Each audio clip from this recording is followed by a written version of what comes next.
Oke Kak Nita, aku mau tanya dulu nih. Apa sih kegiatan hari ini yang dilakukan di Rumah Agam?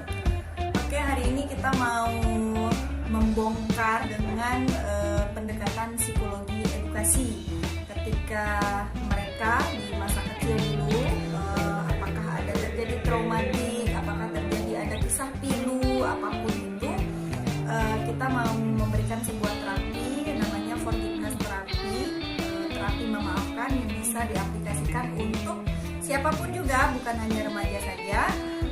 Dan terapi ini sangat bermanfaat untuk para remaja yang ingin mencapai cita-citanya, kemudian dia masih teringat masa lalu, masih ada hutang di masa lalu dengan orang tua. Nah, ketika para remaja kita berikan terapi forgiveness ini, diharapkan remaja itu menjadi jiwa yang kokoh, yang full, yang tidak kosong jiwanya terhadap